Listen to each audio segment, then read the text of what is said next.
I'm Reece Stein, at your leisure in the Republic of Greece, the land that gave us democracy, philosophy, early theater, even the beginnings of steam power.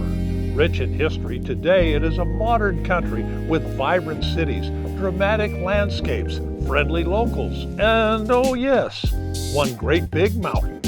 You know Mount Olympus, rising 4,800 feet from the Salt Lake Valley floor, but the other Mount Olympus, the one ancient Greeks worshipped as home of the gods, juts up nearly 9,000 feet from near the shore of the Aegean Sea. A national park and World Biosphere Reserve, the mountain in Greece is a monster, 50 miles around, covering 190 square miles, with 52 distinct peaks. Ours has 2. We didn't have time nor desire to make the 12-mile climb to the summit, but we did tackle a portion, well, a mile anyway, of the 6,200-mile multinational E4 trail along the Olympus shoulder. We follow a beautiful canyon stream through all kinds of lush plant life. We do get a good view of the Olympus summit and of the dramatic throne of Zeus jutting out from the canyon wall. The gentle flow of the river quickly takes us away from the crowds gathered at the mountain's base. We're not conquering the mountain, we're just visitors of the mountain.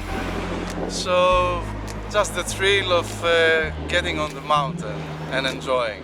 We reflect on the solitude and thousands of years of history, if only for an hour or so, on this historic mountain. Nearby, the 2,000-year-old port city of Thessaloniki is Greece's second largest after Athens. Alexander the Great spent his childhood near here and is remembered with a 20-foot-tall bronze statue dominating the seaside promenade, heart of the town. The adjoining main square is named for Aristotle and features his likeness as one of the city's most popular jungle gyms. Most of Thessaloniki burned in 1917, except for the walled-in Old Town on the hill above the flames, the city's most colorful neighborhood. Further on, Anna, our charming and always attentive trip leader, takes us to the recently discovered tomb complex of the family of Alexander the Great, including his father, Philip II, King of Macedonia. The undisturbed tomb yielded a trove of ancient treasures from the 4th century BC, including a burial chest with cremated remains and a gold crown reputed to belong to Philip. The ornate tomb features a dramatic fresco of Hades abducting Persephone, also from around 340 BC. But nothing compares with the scene out the window of our bus as we approach Meteoria, Greece. The forested mountains suddenly give way to bare, gray, towering rocks, a mix of sandstone and river gravel laid down 60 million years ago, solidified and thrust upward, creating stunning plateaus. We get a spectacular view from the balcony of our perfectly situated hotel room. 14th century hermit monks sought refuge here from Turkish oppression.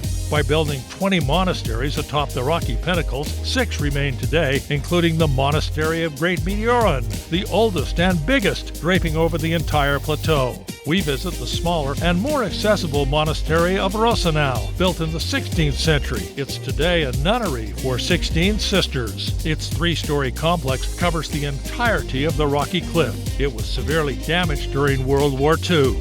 James Bond came here in the 1981 movie For Your Eyes Only. Meteora was a highlight. The place that we stayed was wonderful, but the rock formations and the monasteries at the top of those rocks were just so beautiful and incomprehensible how they did all that. At lunch at a home of a local family, we learn about the daily lives of the people of northern Greece. Their home is 200 years old, but the owner points out that the west wall is 2 million years old. The food is great and the conversation enlightening. Our last stop in Greece is a washout. The only rainy day of our tour happens, of course, on the most scenic.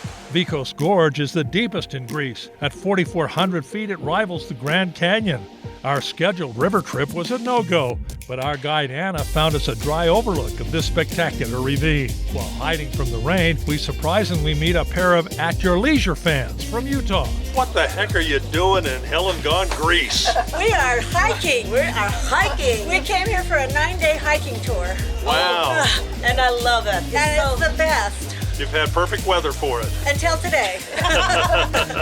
We have fans everywhere, even in the remotest parts of the world. Reece and Marianne with this week's Where To adventure in scenic northern Greece.